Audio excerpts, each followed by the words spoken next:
Saudi Arabia's strategic summit, endeavoring to resolve the Ukraine crisis.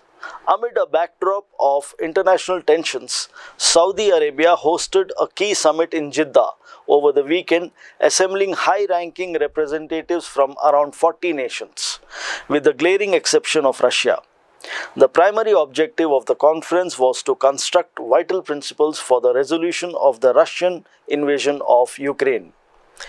Ukrainian President Volodymyr Zelenskyy expressed optimism on Friday over the varied range of participants involved in the discussions, including developing nations that have been severely impacted by the escalation in food prices, a direct fallout of the ongoing war. The rapid global movement to implement the peace formula is directly proportional to the fate of millions residing in Africa, Asia, and other parts of the world. This is why this meeting is crucial, he started. Russia previously opted out of a United Nations brokered grain deal last month, which facilitated the delivery of Ukrainian produce via the Black Sea to regions grappling with hunger. Zelenskyy expressed hope that this weekend's meeting would culminate in a worldwide peace summit, slated for the fall to endorse the principles for a settlement based on Kyiv's 10-point formula.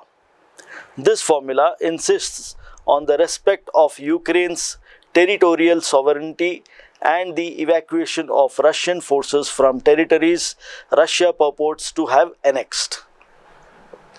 The forum did not extend an invitation to Russia, which has dismissed Ukraine's peace proposal. The Kremlin, however, conveyed its intent to closely monitor the meeting. Dmitry Peskov, a Kremlin spokesman, conveyed earlier this week, the need to understand the set goals and discussion points will determine our view on the meeting. Any endeavor to endorse a peaceful settlement certainly deserves a positive evaluation.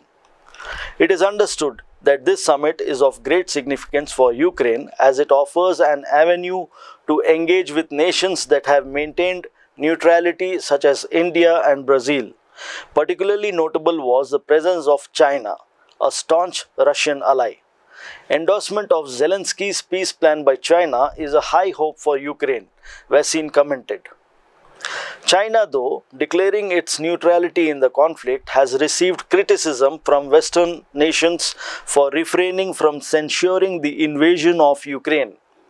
It declared on Friday its intention to participate in the Jeddah talks by delegating Special Envoy for Eurasian Affairs Li Hui.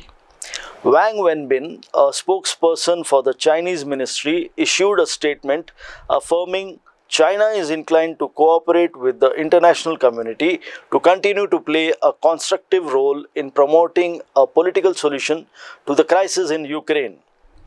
Despite proclaiming a no-limits partnership in February 2022 between Presidents Xi Jinping and Vladimir Putin, a recent incident involving the denial of entry for 5 Chinese citizens into Russia was criticized by China's embassy, citing it as a discordant with the friendly relations shared by both nations. Saudi Arabia, the world's top crude exporter and an important collaborator with Russia on oil policy, expressed that the weekend summit underscored its preparedness to play a significant role in achieving a permanent peace solution. As the host nation of the talks, the kingdom hoped the meeting would further foster dialogue and cooperation to ensure a solution for the crisis through political and diplomatic means. The power dynamics of the region have been significantly influenced by the energy crisis ignited by the Ukraine war, enhancing Saudi Arabia's global significance and facilitating the political rehabilitation of Crown Prince Mohammed bin Salman, the kingdom's de facto ruler. Saudi Arabia has previously shown support for UN Security Council resolutions denouncing Russia's invasion and unilateral annexation of territory in eastern Ukraine. This meeting follows a series of Ukraine-organized talks in Copenhagen in June that didn't result in an official statement. The Kingdom of Saudi Arabia continues to maintain a balanced position, building ties between both Moscow and Kyiv and presenting itself as a potential mediator in the conflict.